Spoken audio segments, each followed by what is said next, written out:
probably pre-recorded. I do a little intro, yeah. Oh, okay, we'll be quiet. No, I don't. I do that after, usually, and then like edit it to music. But I can't heckle you while you do your intro. I mean, maybe I'll use this as my intro.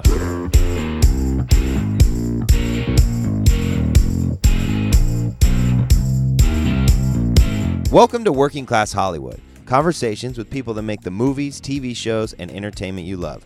If you're looking to break into or move up in the entertainment industry, or you're just a fan of content and want to hear about how it's made, this is the podcast for you.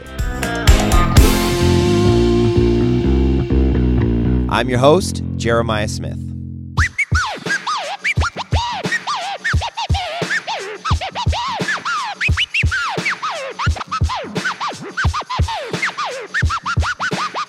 My guests today, that's right, I have two of them, are Jason Eksuzian and Kincaid Walker. Jason is the director of photography for Vanderpump Rules on Bravo and has had a long career as a camera operator both in commercials and reality television. Kincaid is an actress as well as a writer and producer. Jason and Kincaid have been collaborating for several years now on some really cool web series, and they are now in the process of producing a short film, which they're going to talk about in this episode. I've worked with Jason for 7 years now on Vanderpump Rules, and we talk a lot about what the camera department does on that show, and we get some good behind-the-scenes info. And then Kincaid gives a really cool story of how she moved to LA and what it takes for an actor or actress to break into the business here in Los Angeles. I also sold my first advertisement for this podcast, which is crazy. So listen for that about halfway through the show. All right, please enjoy my conversation with Jason Eksuzian and Kincaid Walker. All right, I'm here with Jason Eksuzian, director of photography, camera operator extraordinaire from Vanderpump Rules, The Hills, many other projects that he's going to tell us about. And then also Kincaid Walker is here with me, actress, filmmaker, writer. Thanks for coming in, guys. Thanks for having us, Jeremiah. Thanks for having us. Yeah. So I work with Jason, obviously, on Vanderpump Rules. We have worked there on the show together since season 1. Like day one, you and I are some like one of the original gangsters. Yeah. That was in 2012, and then I know that you guys have been friends and working together for a long time. So we're gonna hear all about that. So let's do this is my first 3-banger podcast. I pulled an extra mic out of the closet for Kincaid. Nice, thank you. So I'm gonna let's do how about I always love to hear where people came from and kind of how they ended up here and got in this industry. So let's just Let's dive in. Who wants to start? Kincaid, you look like you want to start. Yeah. So where are you from, and how'd you end up in LA? I am from Des Moines, Iowa. I always kind of the proverbial thing. I always wanted to be an actress and a writer. And I went to Northwestern University for theater and graduated. And even though my acting teacher told me to go to New York, I was like, no, I'm going to go to LA. And here I am. What? So. Why did you want LA over New York? I think at the time I really wanted to do on camera stuff, film and TV, and it felt like that was I'd come from, it's very repertory theater kind of background there, and I'd been out to LA a couple of times, and I thought if I don't go now, then I don't know, I'll probably never go. So I loaded up a U-Haul with my best friend from high school, and we drove out here and. Not knowing anybody and got an apartment in the Valley. Yeah. Awesome. And what is it like as an actor coming to LA? Like, there's a million people here that want to act. There's casting agents, and there's like people that want to take your money to try to teach you how to act, I'm sure, and headshots and what is that experience like, and what are the things that you kind of had to do to get your business set up? Yeah, there's a lot. I mean, it was very, I had been doing commercials in Chicago during school, so I had my SAG card, which was nice when I came out. And but yeah, I had to find an agent and find, theatrical agent and commercial agent and really start making relationships, which I think is the biggest, aspect of getting going in this industry is just networking. It sounds kind of cliche, but really making actual relationships and showing people your work. But I knew nobody. I had a Northwestern alumni directory, and I highlighted all the people who were in the industry that were out here in LA, and just started calling them and trying to get their assistants to let me come and, talk to them and pick their brain and say hello. So, and were you like booking stuff like out the gate, or were you like waitressing? Like, what was your? I was waitressing. I've been lucky to do a lot of commercials over the years. So, but I was definitely, I waitressed. I waitressed at this place called Lola's. It was a martini bar, which was, I think, a good experience. I was like a pretty shy person. And so it kind of got me out of my, you got to walk up to a table and say hello and be in, despite whatever they have going on in their world, you got to like kind of just be confident. And that's sort of what it's like in an audition room. You walk in and you have to just sort of say like, hi, I'm here. And I believe in myself, as they're like eating their lunch. So are a lot of actors shy? You say you're shy and introverted? I think a lot of actors are shy. Yeah, really? I think so. I think it's like that thing when you're a kid, you're like, oh, I can go up on the stage and play a character, and I'm not shy on a stage, but I was shy, like just small talk at a party kind of person. I was, like, I don't know. Yes, I'm very introverted, but I've gotten over it. That's like one of the things I've sort of like learned to suppress because I don't think it always serves you well in this business where you really do need to just be connecting as much as possible with people in like authentic ways. Right. What business would being introverted serve you in? Like mathematician? Maybe like a coder or something. I don't know. Programmer. A Neo. Stay real focused. I don't want to go talk to those assholes out there. Exactly. So what have been like your biggest successes as an actor? What are you most proud of? Like what's been your favorite moments and favorite jobs that you've had? I've been recurring on this show called Speechless on ABC, which has been a great opportunity because just a Minnie Driver is on it. And she's been very welcoming to the bunch of us that have come back, over the course of the last 3 seasons. And they give us a chance to do improv. I'm a big comedy person, so I like to be in those situations. But is that show on still? It is. Yeah. It's like ongoing? It's ongoing. And how did you, maybe tell me a little bit about like, how do you book something like that? Like, how did that come about? I booked it because, I got it because I had this wonderful casting director named Susie Ferris had cast me in this movie called Unforgettable, which was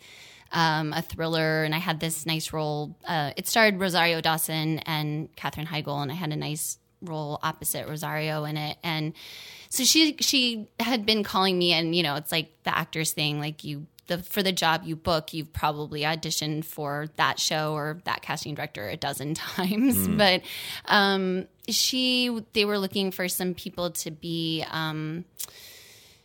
to be moms that would recur with children of different ages that had disabilities, and she thought of me, and I came in, and it was just kind of just worked out, I guess. But it was because of that relationship I had with that casting director. Right. Yeah. And you have to go in, you read and like 100 times, and read for the casting director, then read for the director, then read for the producer. Is that what it's like? Yeah, sometimes. I mean, but a lot of times now it's just you're on tape, and so that you kind of get one shot, and then it kind of goes up those pipelines. But a few rooms are still live where you do go in and the director works with you, but increasingly it's more you go on tape at the casting office, and everyone sees it on up the network and so forth. But you kind of just that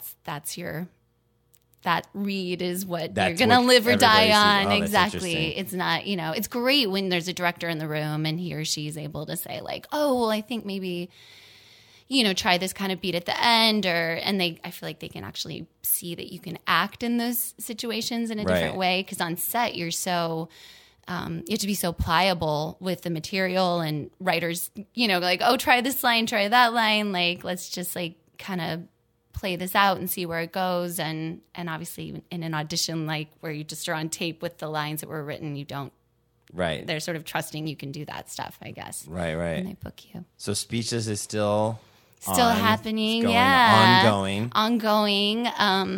And then actually Jason and I made a digital series called Hug It Out. Yes. HugItOutSeries.com. Ooh, Ooh, that's right. Is that a good shout out? That was a good one. Thank you. Well done, well done. Yes. And I wrote it and created it, and he directed it. We produced it together, and it was on the festival scene for a year, basically, and won a bunch of great things. Was won Series Fest last year and was at Austin Film Festival, and now we have producers attached to it who are taking it out as a half hour. So that's kind of That's awesome. So that's my like if someone's like, Kincaid, what do you want more than anything? I want to create a TV series that I'm on. So this would be this is like very exciting. Have you always written? Has that always been a thing that you do? Yeah, I've always written, but I haven't like put it out there as much as I have been in the last couple of years. Gotcha. Where now I'm really pursuing writing opportunities. I've been more focused. Like that was sort of the thing I loved that I kept for myself, and then acting was what I was doing professionally. But I love the writing because you wrote awesome. You wrote Hug It Out. I did, and you're going to be writing this other project we're talking about as well. Yes. What's the name of it, by the way? We're writing this together. Oh, the Grown Up Mermaid. The Grown Up Mermaid. That's right. Mermaid. Yes. Not the Little Mermaid anymore. Yeah, that's right. Because she's grown up. She's grown up. Yeah. And things went awry. All right, we're going to talk about that more later. And what do you love about acting, and what do you hate about acting? Ooh, I mean, I love the actual, act of acting. I love so much. I love being on a set. I love just working with the other actors. I love, really, honestly, from rehearsal all the way to the final product. It brings me incredible pleasure. What doesn't bring me pleasure, which I have to work through, is just, I think probably what a lot of actors would say, is just the business side of it and trying to kind of navigate, creating those opportunities. And it's just more the grind of it. And it's not to complain about it, but it's definitely not like the high I get when I'm actually acting. Right. Yeah. I have a lot of respect for actors because I feel like I would never have like the courage, the persistence, it's so hard for you guys to find work. Like one of my best friends is an actor, and he's been doing it for like over 15 years, I think, without, really having to do much of like the day job thing. That's awesome. But he's also, he's spending months at a time on unemployment, and then he'll book a commercial and he'll be good for 6 months, and then that money will run out, and then he's like, well, I don't know what I'm going to do. And then he's like, and then he books like a theater performance, you know what I mean? But it's just very it's not a sure thing at all. No, it's not. Do you think that kind of takes a toll on people? And I have definitely friends who have been like, you know what, this is not, I don't want to do this anymore. But I think if you love it, it's worth it. You know, for me, it always feels worth it, even though those months when you're like, what's happening to me? That's why I think at least the writing, it's just like something you can kind of do I don't have to be approved to do it. Essentially, I can just wake up on a morning when I don't have something else to do and write and be creative. And you're also creating your own opportunities and putting yourself. You're casting yourself. I'm casting myself. I think that's the secret, by the way. Yeah. Yeah. Now, what do you recommend to people that are coming to LA or new to LA that want to act? Like, what advice could you give the young bucks out there that don't know as much as you do about the business now? Well, I think that creating relationships, even friendships, and doing however people find those networks, I think those are even when you look at people who have big career, Amy Poehler, these people that, have these amazing careers, they really did come up with a group of people that they all supported each other. They created their own content together and own opportunities. And I think, you can, of course, you want to have a great agent that gets you out there and gets you into rooms, but sometimes that stuff is a little harder. You can, it's a little more to chance to some extent, but I think anytime you can be, cutting through some of those gatekeepers by having a friend who's making a show on whatever level, you can create those opportunities without, it's you can feel more empowered, I think. Right. Create your own opportunities, Yeah. people. Don't just wait for the phone to ring. Connect with people and don't, when you find someone you feel really creatively inclined to be around and inspired by, keep that relationship in your life out here. And just be a Hemsworth brother. Like one of those that two. works too. I hear that's an easy path towards acting. Or have a famous mom and dad. You'll definitely, at least you'll get an agent, I think. All right, Jason, your turn, buddy. Where are you from, man? How'd you end up here? Well, my path is a little more winding than Kincaids to get to Los Angeles. I was born in Dalton, Massachusetts, which is in western Massachusetts. It's about as far away from Boston as you can be and still be in Massachusetts. Really small little town, and I don't know. I went to Bennington College, which is still very close in New England, in that area, and a small little liberal arts college. I think when I graduated, there were less than 450 kids there. Oh, damn! Yeah, it's a funky little school, and I learned that's where I sort of got my feet under me in terms of what I really wanted to do. I say directing there and photography. Okay. Yeah, separately, not together. You studied directing photographers. Directing still photography. Yes. No. I graduated Bennington and went directly to New York City, where I did a lot of work behind the scenes in theater for a long time. I worked at the Public Theater. I worked at theaters on Broadway, mostly doing lighting. And just generally upset that I hadn't been recognized as the amazing director of theater and film that I should be. What's like an entry level like theater lighting job? Like what were you doing? I mean, basically at Bennington, I had been in charge of the theatrical lighting department. So essentially just like checking out lights, mostly to myself, but to other students. And then, so just hanging lights for shows was really how I kind of started making a living in New York as a young buck. And that's really fun because it's kind of a mad cat. They hang these lights in a few days. They go into rehearsals. Maybe you're lucky enough to stay on and do some maintenance or run a light board or something. But I learned a ton about what it means to be a professional in that level of entertainment in New York. It's, the skill level and the speed at which you have to work was like astounding to me. Yeah. And then soon a buddy of mine was like, I think I can get us a PA job. And he was doing a lot of that PA work and friends were starting to do it. So we kind of moved over into commercials and doing work on sets. And that was sort of the path. And still in New York at this point. Still in New York at this point, yeah. How do you survive in New York on a PA day rate? Because it's really expensive out there. Yeah. I felt like I was incredibly wealthy because I had come from, being a student and, having no money and paying for school myself to like, somebody's paying me $200 a day. I'm all set. Like, this is great. Like, I need to put a little aside for rent. I just put a little more aside for like booze. And then I'm good. Like, I'll eat pizza and I'm all set. I mean, I really genuinely thought I was like doing really well. Yeah. How many people were living in like how many square feet?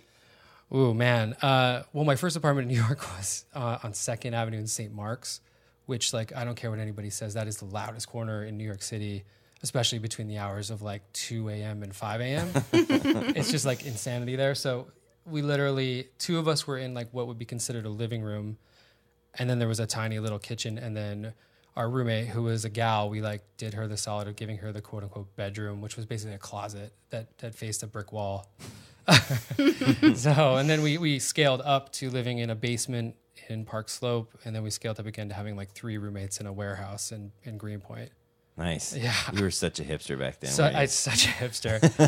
This was before Greenpoint was cool, guys. Like, seriously. Yeah, you made it cool. Yeah, we made it cool. All right. Yeah. So you're PAing in New York City. Yeah. Just living the dream. Where do you go from there? New York. I decided to take a cross-country Greyhound bus odyssey, which was I guess a good idea. But I ended up in Portland, Oregon, basically because I had a college friend there. I really liked it. I thought it was a cool town, young town, lots going on. maybe played into the little hipster in me that I was at that time. And then, I stayed in Portland for like 7 years, working in all kinds of production. Like Portland, Oregon is like oddly the infomercial production capital of the country for some reason. No, I feel like people don't know this, but if there was a Bowflex commercial, like a Nautilus tread climber commercial, or like a Weight Watcher Slim Fast sort of thing, I probably worked on it at that time.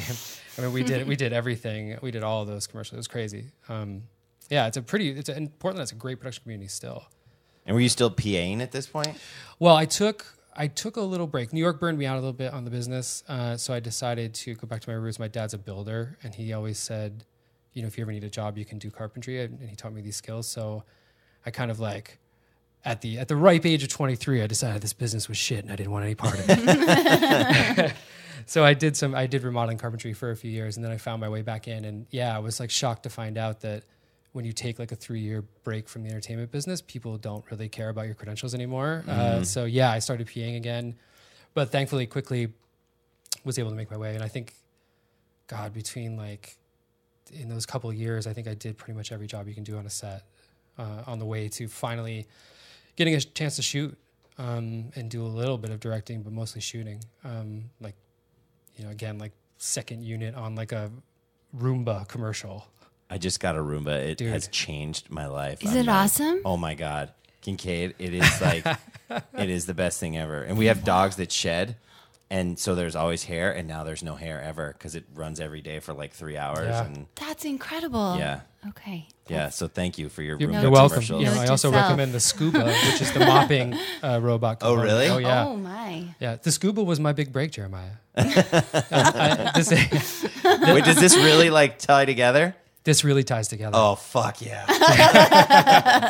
Here's what happened. I guess, I mean, in the context of this podcast, this may actually be the only interesting story I can tell. But I don't even know what my job was. I was probably working as like a coordinator, or maybe, I don't even know, maybe like a second AD on this commercial, or just doing something. And the director was talking to clients, and the client said something like, "Oh, we would love to get some footage of like the mopping robot like on the floor." And then they had all these big, you know, ideas that the agents have, and the director was kind of blowing them off and like, "Well, you know, we don't have another camera operator, we don't have any extra money." And the production was like, "Well, we're not going to hire somebody." And the director of photography, who's this? Actually, he's. I mean, I owe him pretty much. He really did give me this break. A guy named Kevin Fletcher, who's a fantastic DP, and he still lives in Portland. He and the director were like, "Well, I think Jason shoots," and they were not 100% incorrect, but it wasn't. I wasn't like out there like grinding out a reel or something at that time. I was kind of on another idea of where I wanted to go, and they just said to me, "You shoot, right?" And I said, "Yeah," because like I always said, "Yeah." And they go, "Cool. All right, we're gonna get you a little camera, and we're going to give you a shot list, and you're going to get all these shots of the mopping robot, and then like, great. So we'll see you at the end of the day." I was like, "Oh, perfect. Good. Yeah. And I walked away, and I was like, "Oh, fuck. They're really going to let me do this." And, you know, I remember the turning point was like the first AC stopped being like, "Hey, Jason, can you go get me this? And like, will you do this?" And to being like, "How do you want me to set up your camera?" And I was like, holy shit. Wow, that was a quick rise for me. I mean, and that was it. And I mean, I guess the moral of that story is like when somebody comes up to you and says, "Hey, can you shoot?" or "Hey, can you do this?" You just go, "Yeah," and you figure it out. Yeah, if you can. That's awesome. And then didn't you you ended up getting on a show in Portland, right? Mm-hmm. Yeah. So yeah, I did a bunch of commercial work, and one day somebody said, "Oh, there's this reality series that shoots here called Little People Big World," which is a TLC show. And they're looking for, I think they were looking for what they called like a camera utility at that time, which was like a hybrid of like an assistant camera and did some shooting. And I was like, all right. And basically a friend of a friend was like, "Just go talk to him." So I went to go talk to them, and honestly, they had quoted like a rate, and I was like, "Oh my, no." I was like, that's like that's like 1/3 of the whatever crappy rate I'm getting is like a second unit, whatever. It's like, "Yeah, that's crazy." And then they're like, okay, yeah, but we shoot 9 months out of the year, 5 days a week. And I was like, okay, cool. I will sign up right now. That sounds like really stable and really good. And what I didn't know then was that I actually really enjoyed the format. That show was more of it's a lot different than how we do things nowadays. It was really like almost a real documentary. It was a single camera shoot. The operator was really telling a story with the camera. Very little producing happened. We really just followed those guys around, and we traveled the world with them. And I worked on it for, I think, 4.5, 5 years. Yeah. And you kind of moved up on that show and became an operator on that show? Yeah. I moved up to operator. I got mentored by a great DP on that one too, who really taught me how to shoot that way. And is that Tom Curran? That is Tom Curran, yeah. You guys talk about him all the time. Man, I mean, in a good way. You guys are always like singing his praises. Tom Curran is hands down, I think, the best single camera documentary operator I've ever seen. I mean, he can tell a story with a camera like nobody else. You give him 15 people in a room and one camera, and he'll get you an amazing scene. And he really did. He would really humor me and watch my footage with me and really go through it. And he taught me how to do everything like in this format. So I owe him a ton. That's awesome. Cool. So then you had the reality bug. Yeah. I was like, wow. All my commercial friends were like, you're an idiot. Like, what are you doing? Like, they don't pay well. It's like weird hours. I was like, yeah, but it's like really stable and it's kind of fun and we're traveling and I don't know what day to day it's totally different. And they were like, all those things sound terrible to us. And I was like, so, well, we're going to Italy for 2 weeks and we're going to see what happens. And they're like, oh, all right, yeah. But that kind of storytelling. We'll be shooting the scuba again. Yeah. Yeah, kind of. I mean, nothing against commercials. I mean, I like doing that too, but I really did start to enjoy that. And then, once you're in, you're sort of in. Yeah. So did that show end? Is that what made you come down to LA? Yeah, they ended, and like all good reality series, they rebooted like a year later. But yes, they came to an official end. And I had started coming down to Los Angeles to work more, and then it just made sense to make the move. Everything was down here. Yeah. And that was that, yeah. Was it a pretty easy move for you? Like did you hit the ground and you were working? Or Yeah. I was able to book a show, and that was a show that took place in Kentucky for like 10 weeks or something, and that bridged the gap. So, during that time, like, I was able to get ready to move. And when I got here, I was a little panicked because, a lot of my contacts I felt like were pretty limited from, those two shows, and they were the sort of the same showrunners and the same producers. But yeah, I was very fortunate. I feel like I got here and I started working and I started day playing a lot, meeting a lot of people. I mean, it's what Kincaid says. That's the trick, is your network is just everything. Mm-hmm. Yeah. The camera operator position in reality, I think, is like one of the more coveted positions. There just seems like a lot of people that like are starting out as like PAs and ACs. They all want to operate, right? Mm-hmm. We just give like a brief rundown. Like what do you do in a day? And I like as a camera operator. I mean, I know because I tell you what to do every day. But yes, and thank you for that. I mean, as an operator on a show, I mean, your main responsibility is just being ready to capture what you're asked to in front of you. And I think the unique thing about being a camera operator on a reality show is a lot of people think, oh, you look through the lens, you frame something up, you make sure the lighting's okay, you kind of find the angles. But in unscripted, I feel like listening is one of the biggest skills you can have. And all great camera operators are great listeners because they're listening to the story and they're thinking about how they can be telling that story. And sometimes we have somebody like Jeremiah who's in our ear kind of helping us know what that story is going to be. But sometimes it's just pure instinct. I mean, you have to be the eyes and ears of the audience through a lens. So, when you find something interesting and you go for it, it's super satisfying to feel like, oh, that's the story is unfolding in front of me now. And it gets exciting. So, that, and you drink a lot of coffee and eat a lot of craft service and wait for your wonderful ACs to do everything else for you. We have amazing camera operators on Vanderpump Rules. And all like stars. Just like what we've been able to capture, the moments that we've like caught them in, chased them down the street to like get them. And like, I've always been so impressed with you guys and just like your voracious instincts, just like chasing down the story wherever it goes. Because I think a lot of people think probably too that like it's all just like, now you stand here and you stand here and you talk about this, but it's Oh, really right, not. yeah. And like that's like if it ever gets like that, that's when we're at our worst. And like when our show's at the best is when like we don't know what we're going to shoot that day, Right. and we're literally chasing story like around Los Angeles. And Yes. you guys are always so good at like staying flexible and like and you guys do all the lighting too, which maybe I don't know if people know that as well, because I'm on big movies and scripted TV shows, the camera operators aren't also like the lighting crew as well. That's true. I mean, as the director of photography, I guess like I'm sort of overseeing it, but yeah, on each day, I mean, we have 3 teams of 2 camera operators, an assistant camera, and a PA, and then some producers and sound. But yeah, I mean, they'll walk. I can't be with them every day. We don't have a big grip and electric team. Maybe sometimes we're lucky enough to bring in that team for a big party or a big event or something like that. But on a day-to-day basis, yeah, I mean, most of us are walking into a place that we have not scouted. We have no idea what the conditions are going to be. We probably don't even know exactly where we're going to be shooting, in a given space. And then, in about 45 minutes, making a decision and getting the lights up and saying, okay, this looks great. And, you mentioned the team and honestly, like every single one of our camera team, and that includes the ACs as well, are just absolute rock stars. And, their desire to make everything look as cinematic and beautiful as possible, while also being like, I will chase Kristen Doty into a bathroom, is amazing. You know, that's the hybrid, I think, of this kind of camera person, right? Is like I want a 45-degree key coming from the left on this person, and oh nope, they've thrown a drink. I'm going to get on the ground, and I don't really care what's happening. I'm just going to get it. So it's great. Yeah. And you became the director of photography season 4. That's correct. Is that right? Mm-hmm.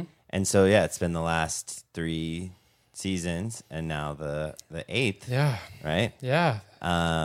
What's different about being director of photography versus camera operator? How did it change day to day for you? There's obviously some administrative kind of things that you deal with, which is like organizing with production. Whether that's how much time you need to shoot a scene, how much time you need to light a scene, what you need to do all that. Sometimes you're making decisions about what crew to put where or how, and how that the functional kind of stuff. So like that's the more boring part, is the administrative part. And then of course, like the part that I enjoy the most is when we have a big setup at a party where we're going to be doing 6 cameras or more, and we could take a ballroom or a big restaurant or a big club and really make it look amazing, but also make it so that we can put 8 cameras in a room and they can point their lens anywhere and get a good looking shot and be ready for any kind of story. So I mean, and I love that about you and the team too, is just that we can go into that space and just like oftentimes it's me to be like, so where do you see this going down? And I'm like, everywhere. Yeah. Okay, Jeremiah. It's like, and then we just like turn this big space into like a playground that's like pretty much fair game, and you guys do it in such a small amount of time. Like we may get like at most like 2 hours to light like a huge massive space. And if this were like a film or even a scripted show, that like the lighting team would probably have like a pre-scout and then a full day load in, scout, and like tech scout, a day pre-light. exactly. Yeah. And we do all that in like 2 hours. We're doing that in 2 hours. It's amazing. Yeah, it looks great. Oh, and then it ends up looking awesome on TV. Yeah. I feel like we're like, so our show just looks so amazing. It is so good. We do it in so little time. We're just, we're so good at our job. You guys are awesome. Thank you. What are you most looking forward to season 8, like story wise or anything wise? No, I don't want to drop any spoilers on that. Especially because the cast probably listens, so that we don't want to. No. I think it's going to be a really big season with a lot of exciting stuff happening, and I think, like yet again, the ambitions that come from Bill Langworthy, showrunner, and Jeremiah Smith, executive producer now, like you guys are always looking to do something different and exciting, and for me, that translates into a day-to-day. Like, well, we're gonna do that. We could probably shoot in a helicopter. I don't know. Let's find out. I feel like I used to be a lot more stressed out about that stuff when I first took over, and I'd be like, well, I mean, I need you got to give me like a few areas that I can't just do the whole. And now I'm like, yeah, I don't know, yeah, sure. Lisa Vanderpump's castle in Beverly Hills. Yeah, we'll light the whole thing. Let's do it. Yeah. I remember one of the things that you specifically did, because I'm kind of like, I think I just always have like these crazy weirdo ideas, probably half of which like are impossible to achieve. Nice. But we were in New Orleans for the bachelorette party, and I was out with some of the guys, and we were doing B-roll, and we have this Osmo, this like little gimbal camera or whatever, and I was like, what if we like taped that to the end of like a stick, hear me out, right? And then drove around town and hung it out the window and use it as like an arm off the car.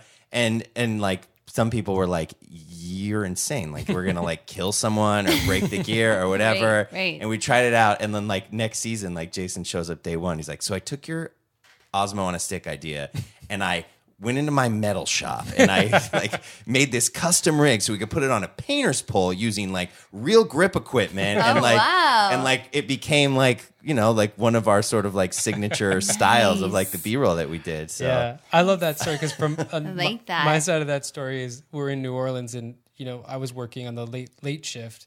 I think, all the lighting happens at night. So I always get the overnight, and it was like, I don't know, 5 a.m, or we're wrapping up and somebody was like, B Crew was out. They had like duct taped a camera to a stick in a car or something. And I was just like, okay, yeah, sure. I don't know.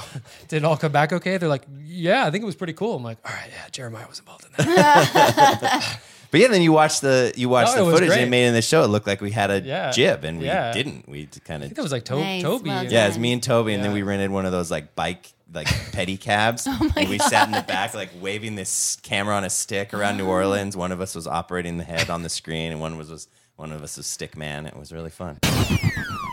So I was talking to this guy the other day who's a working PA here in Los Angeles, and I asked him how he got his start, and he said that he was able to break into the business by attending a PA boot camp. And I about fell out of my chair because I had been thinking forever how useful it would be to have some sort of class that taught people how to be production assistants and then help them get jobs in the entertainment industry. And it turns out it exists. It's called PA Boot Camp, and it's a 2-day in-person training program where they will teach you everything you need to know about being a production assistant. How to handle yourself on set, how to use a walkie-talkie, how to read a call sheet. If you are serious about getting into film production, you have to go to PA Boot Camp. No school, no class, no website gets you into the door like PA Boot Camp does. You can check out their website at www.pabootcamp.com. There's a video for you to watch about the program. If you have any questions, you can also email them at pabootcamp@yahoo.com. The next session is April 27th and 28th in Los Angeles, so go to the website and sign up now. Now, let's get back to the show. All right, so where did you guys meet, and when did you first start working together, collaborating on your projects? I guess like 2013. 2013. Right? So yeah, I had written and was going to direct a web series called Dinks. Dual Income, No Kids. Dual Income, No Kids, which Kincaid starred in, but I just put out a casting on like LA Casting, and I was holding with my creative partner at that time. I guess we could still say it is Mike Kellogg. We were doing the casting like literally like on my back deck. It just like meeting people and trying to find shady. people. She pointed out to me like how weird it was to show up at like a house with just like 2 dudes sitting on a deck like, hi, we're making this project. To us, we were like, come on over, have some lemonade. But yeah, she responded and came and I was like, I looked at her resume and her reel and I was like, this is a joke. Like, this is not even like, this is a borderline, not a real project. You're like, no, I like it. No, but you guys like, yeah, you're very self-deprecating. But on the notice they had like the breakdown of like what the episodes were going to be, and then there was a link to a series he had made before this called I Miss Drugs. Oh yeah, which had been like a Vimeo staff pig and been at South by Southwest and was really amazing and hilarious. And I remember I was like, oh, like this is like a real looking thing. It's really well done. And you guys had gotten a bunch of traction off of that. So I was like, I mean, again, back to the first thing you know, like I'm always willing to, I was like, oh, this is funny. It was really well written. And Yeah, You'd seen the script. I'd see, yeah, you guys had a whole, like, the breakdown of everything and, like, little pieces of it. And, oh, yeah, and you didn't send me part of the script, but you had stuff up. Yeah. But I will say that when I drove my car, I was, like, driving and I was, like, turned off on this street and I was, like, this is just a residential area. And, like, as I, like, pulled up, I was like, oh, this is a little weird. But the way your place was, you could like see up from where I parked, you could see, and I just saw these two guys like drinking iced tea together, like on a patio, like kind of talk, like, I was like, oh, I think they look fine. It may not have been my smartest moment, but I was like, these guys are not going to kill me. Yeah, but I did tell you, I think I was like, usually auditions are definitely held in public spaces. Like, just FYI. Yeah. But you cast her. You got the gig. I got the gig. We played super, super cool. But like, I mean, you probably heard us as you were walking out. We're like, we're going to cast her. She's definitely cast. She's definitely good. She's doing it for sure. Like, she looked up the hill and you guys were like, high five. Yeah, I'm like, oh God. Yeah, probably. And I'm going to put, are Miss Drugs and Dinks, are those still available on the interwebs? You can still find them out there on the interwebs. Because I'm going to link to them in the notes of this podcast, the show notes, so people can watch. Oh, nice. So you guys, you made Dinks and, Yep. and Kincaid starred in Dinks. And did you guys just kind of like stay in touch after that and like stay friendly? Yeah, we were always in touch. I mean, we had such a great time making it. She was extraordinary in it, and it did pretty well, I guess. It seemed great. And then I got a script one day that ended up being Hug It Out from her. And you were thinking about doing it, and wanted to know if I would maybe be interested. And yeah. That started like the Hug It Out era. I wanted to make something that was my own, and we had such a great experience on Dinks, and then Dinks had kind of a next life as like a pilot, and some great things happened with it. And so, but yeah, Jason's so great to work with. He's really collaborative, and it's really, if you're gonna make something on your own, you need to have a team of people, right? And you want to trust those people and know what they bring to it. And I feel like our aesthetics, our senses of humor are really just always jibed really well. So I was like, if I'm going to do this, I would like to collaborate with Jason on it. And you said yes. I was so excited. I was like, yay. And that one, did you guys do the fundraising thing for that one too? Or where did you come up with the money? We just decided to fund it ourselves. Yeah. I mean, basically we split it. Like, he was really kind. Like, I had an idea of something and he was like, I'll pay for half of it. And I was like, you're amazing. But I mean, it's worth it when you believe in something and you can produce it. I mean, obviously I think there's some benefits for us, like working in the business. You can call in some favors and beg your friends to come out and do crew and all that stuff. And so I definitely called in a lot of favors, but it was manageable, and we wanted to have ownership over it completely. I don't know. I mean, but we probably could have gone that route. For some reason, we just felt like we wanted to just. We've never done it before, though. Yeah, crowdfunding, and this is our first go into it with this. Right. Yeah, but I think it worked out. I think because we went SAG for Hug It Out and did made it a real thing. That was we had great actors in it with us, and that was like the one thing, just make it a real production. Yeah. And it's really well done. Like it is really, really well done. It looks great. So much. It's funny. And you said now it's like you have it like in development somewhere, or you're doing something with it? Yeah. Can you talk about that? I mean, we can talk in broad strokes. Broad strokes about it. Yeah. But basically, there's some producers that you tell the story. It's your we had been wanting to find a team to take it out with as a half hour, and just kind of with the success of the awards and festivals and all of that, we can't really, I guess we can't talk that much about it, but essentially, yes, these producers have come on, they have a studio deal.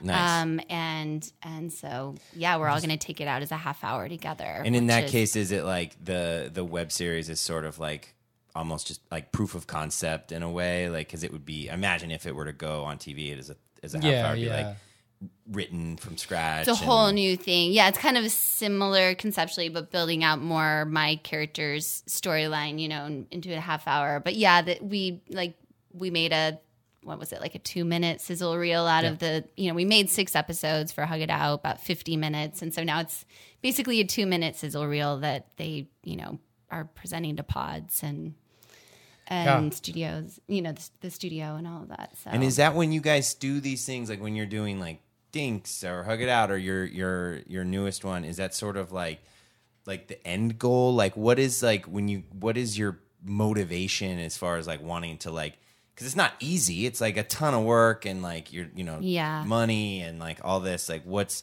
are you guys hoping to get out of these digital projects that you guys have sort of like, this is like your 4th or 5th or whatever you're doing.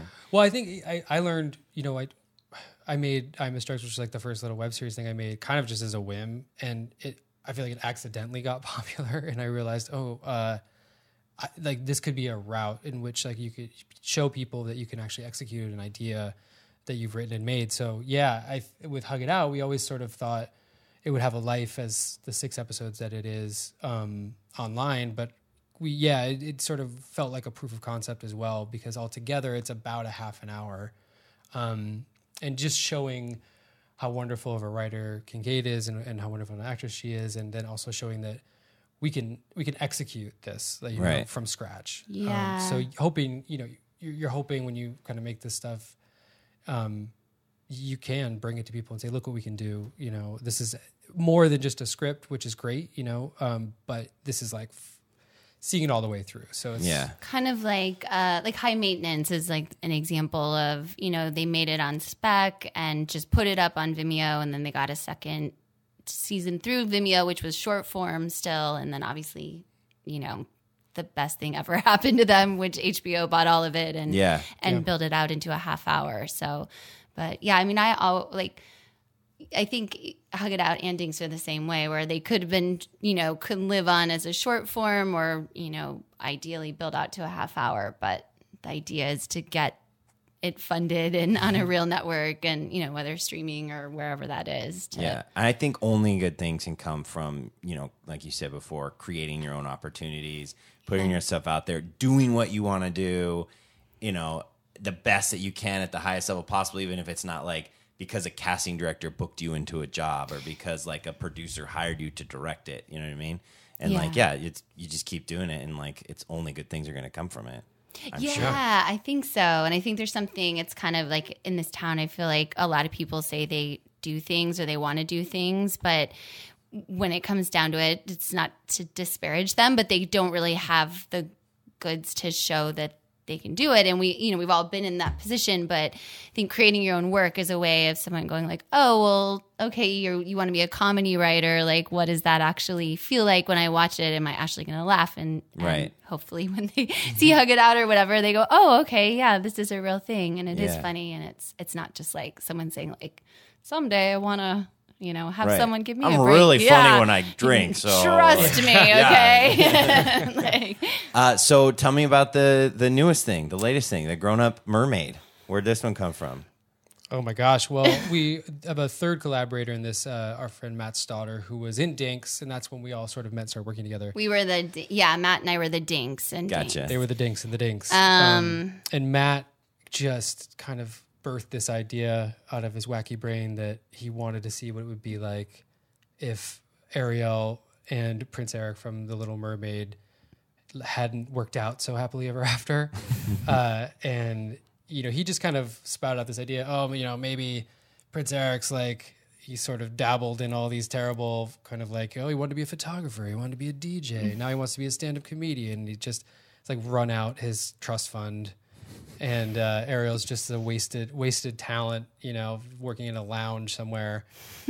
And I know you can't see her right now, but Kincaid has a pretty striking resemblance to Ariel. Yeah, she has beautiful red hair. The red hair. She also, it's weird, she's the only person I've ever met with flippers for feet. Oh my gosh. It looks just like Ariel's flippers. Thank you so much. Yeah, I felt like I was a shoe-in for the role with those. It's a flipper joke. So you guys are you have you written this yet? Is it like, and now you're looking for money, right? Yes, we've written it. We have, the team assembled that we want. We're really excited about it. We think it's going to be a darkly hilarious, wonderful parody. And yeah, we've never crowdfunded before, but we love the idea of it. Also is like a publicity, people, it kind of gets them aware of the project ahead of time. And so yeah, we have an IndieGoGo campaign. Yeah. And again, we were sort of terrified to do it, but it felt right. This is something we've really wanted to do for a couple years now. And why did you decide to crowdfund as opposed to just like use all the millions of dollars you made from Hug It Out to invest into your next project? I think it was just we wanted to try it, and I think there's so much to learn from raising funds, and it builds a good basis for producing in general, which is a lot of the time you're going to spend trying to make a film. I mean, this is going to be a short film, like 10 to 15 minute range, and I think a lot of producing is you're going to have to go ask people for money. You're going to have to learn how to engage people and get people excited about it and really like do the dirty work of getting something off the ground. And I think that was something that we both wanted to learn. And we had known some folks that had some really great success with crowdfunding, and we thought, just let's give it a shot and just see what it can be. And and also, there are limitations to self-funding. So we really want to do it right. We want to make sure people get paid right. We want to make sure we can use the best equipment and, do it SAG, do everything correctly. And again, it's just a way to show, hey, like we can do this. We can produce truly independently, a short film and from the ground up. Yeah. And we've had such a great reaction to it so far, where people are excited about it and think it's funny and are being really generous. And so it's a nice, I guess you kind of have to have that confidence in general, and this to be like, oh yeah, no, I would be like, it would be so nerve-wracking to me, I feel like, to like put it out on the internet and be like, please give me your money. I want to do something. Please give me your money. Yeah. Was it nerve-wracking for you guys at all to like... Yeah, it feels really nerve-wracking. And trying to think about it more like, okay, well, this is just a project we really love. We feel passionate about it. We want to make it at this level. And if you also think that that's exciting and fun, contribute to it instead of that. Like, because there's been a lot of... There's been some anxieties. I just stare at the IndieGoGo page and just wait. Yeah, exactly. Loom over it and just wait for somebody to... How far into your campaign are you? Like, this will come out on like Sunday, so imagine. Oh, Sunday it'll come out? Oh, okay. So it'll be less than a week at that point. Yeah. So we have, I think, we'll have 30 odd days left. So 30 odd days left. Yeah. Does IndieGoGo work like Kickstarter, where if you don't meet your minimum that you don't get your money? No, it's a flexible goal. So whatever we get to keep for, so it's not the Kickstarter all or nothing thing, which I can't quite figure out why people do that, but maybe it's just incentivizes everyone to contribute perhaps, but that seems really terrifying. Yeah. I'm going to put the link to the IndieGoGo and the trailer and everything in the show notes and too. But is there like an easy website that you can just say if people are... If you just go, if you go to IndieGoGo and just search the Grown Up Mermaid. In fact, I tried it before we came here. I just Googled the Grown Up Mermaid IndieGoGo and it popped right up. So that's one way to find it. Or like on our Instagrams, I'm at Kincaid Walker and he's at Eksuzian. Jeksuz.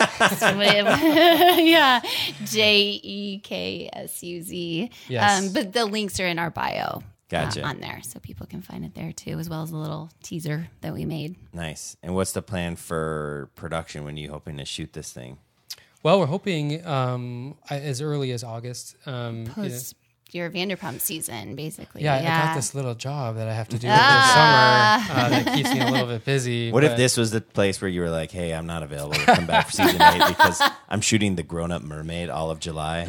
Maybe you've heard of it. You're like just like a tense, awkward pause. Oh God. Yeah. No, we're hoping to shoot it, sometime in August. So yeah, the campaign wraps up late May, and then we'll do all the pre-production we need to do and kind of get it all set up, and we'll fire away hopefully in August and have it out, by the fall.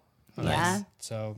And this is a short film, not a series. Correct. Yeah. This is just a a short one-off film. Yeah, we have some idea of it being something that could break out into like a series, but this would just be a short film at this point. And is this, do you have the similar plans for like the festivals and like that kind of stuff? Yeah, we had a great, for anyone who's making their own content out there, the film festivals were a really great way to meet people, to get accolades, to get some legitimacy and just get a lot of eyes on your work that translates to like meetings here in LA. And it was a great experience doing that. Cool. Well, I'll put it all in the show notes. Thank Check you. it out. Support Thank the you. cause. Support the cause. Give Jason and Kincaid your money. Exactly. So they can play mermaids. And That's right. One of our camera operators on the Ariel show, who's a serial troller of me, Ali, Yes. has suggested an incentive that I think I'm actually going to actualize. Oh, yeah, which that's I a could good announce one. here for the first time Oh, on okay. Working Oh, Class yeah. Hollywood. what dollar level incentive is this? I don't know. I'm still deciding. When I tell you what it is, you maybe can help me with that. But Ali has suggested that I allow people in my life, Ali, I think mostly is what he's talking about, to post anything they want on my social media for the length of the campaign. So about 30 days. And I'm gonna launch this thing on Tuesday. So That is a great way to lure friends into donating. Unless it's Ali. That's potentially very career-ending, offensive, or otherwise inappropriate, Criminal, I will live up to my promise. So I've got some good photos of you and I wearing short suits. yes, you do. Oh. And it's funny because at the beginning of the night, we're both like standing and posing and I think the last picture, I think you're like sitting like on the floor with like your eyes half open, like staring up at the camera, like why Why did we do this? Yep. I want to see those. well, pictures. stuff like if you donate $30, Kincaid. We may have to go higher than $30. Higher than 30. Okay. Awesome. Was there anything else you guys want to say about the Grown Up Mermaid or your careers? Jason, do you have any advice for people that are coming and trying to break into the camera department, like that want to operate or AC? Sure. I mean, I want to echo something one of your other guests, Grant, said from Marvel. He said, "Don't be a dick," and I do think that is a really solid piece of advice because we spend so much time together on these crews, and you very quickly have to realize who's a good hang, who's somebody that you can ride in the van with. I think other people have said this before, but that is such a huge part of it. So, and then in terms of camera work, if you're starting as like an AC or even a PA, one of the things that I can say I learned from experience is anticipating people's needs will get you noticed very quickly. And that might mean like everything from, boy, I bet those guys, who have been shooting for an hour and a half straight might be thirsty. I'm just going to bring them a water. Or, if you're starting as an AC, just thinking like, boy, I bet, if I got this piece of equipment ready early, or if I reorganized this equipment and made it look nice, that would be a good thing to do. So anticipating needs and staying busy on set and not thinking you're above anything, is really important too. I always notice people that are, making sure that everybody's taken care of and anticipating needs. Yeah. So don't just wait for someone to ask you to do something, and don't be a dick. And don't be a dick. good Please advice. don't be a dick. It is good. It is good advice. Awesome. Well, thank you guys for coming to the garage. Thank you for having us. Thank you for having us. And Okay. I appreciate it. Awesome. All right, that was Jason Eksuzian and Kincaid Walker. Be sure to check out their IndieGoGo campaign. I will put the link to that in the show notes of this episode, and give them some money so they can make their movie. Thank you guys so much for listening. I really, really appreciate it. If you haven't already, please go on to iTunes or Spotify, Apple Podcasts, wherever you're listening, and subscribe to the show. Leave a rating or write a review. It is very helpful to the podcast. If you want to reach out to me, I would love to hear from you. My email address, it's show, SHOW, at workingclasshollywood.com, or find me on Instagram. It's Working Class Hollywood. Thank you guys again, and I will see you next time.